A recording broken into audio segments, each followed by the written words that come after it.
দেশে সবচেয়ে বেশি বজ্রপাত হয় মে মাসে, গড়ে 14টি। এ সময় প্রায় 32 লাখ বার দেখা যায় বজ্র বিদ্যুতের ঝলক। আর বেশি ঝুঁকি রাত 8টা থেকে রাত 10টা পর্যন্ত।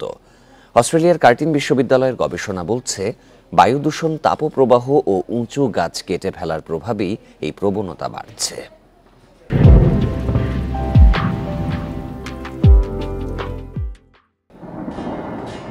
তীব্র তাপপ্রবাহ শেষে স্বস্তির বৃষ্টির সঙ্গে আতঙ্ক হয়ে এসেছে বজ্রপাত। শুধু মের প্রথম সপ্তাহে পূর্বাঞ্চল ও হাওরে প্রাণ যায় অন্তত 20 জনের।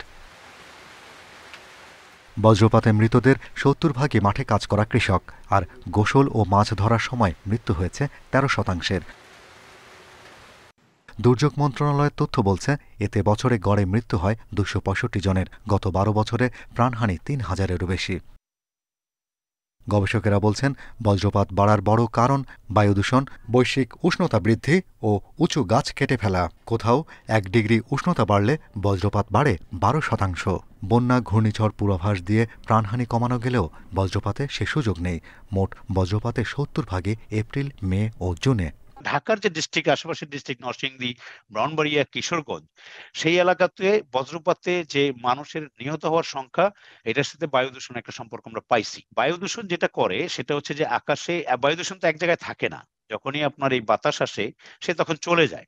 চলে গিয়ে সারাউন্ডিং এরিয়াতে সে হাইড্রোমেটিওলজি, যে এটা টপ অ্যাটমসফিয়ারের যে আপনার এই যে আইস ক্রিস্টাল, মেঘ যেগুলি থেকে হয় বা শিলাকণা যেগুলি থেকে হয়, ওই যে মাইক্রোফিজিক্যাল প্রসেসেস, এই প্রসেসটাকে সে চেঞ্জ করে ফেলে।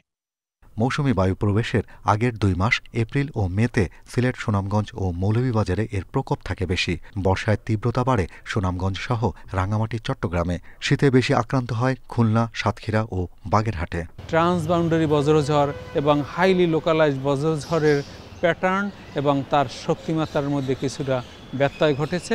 তবে দীর্ঘ তাপপ্রবাহের পরে যদি বজ্রঝড় হয়, তার শক্তিমাত্রা অনেক বেশি থাকে।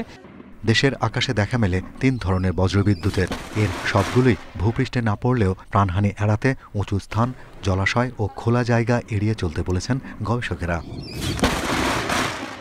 Shahriar Anirban, Independent News, Dhaka.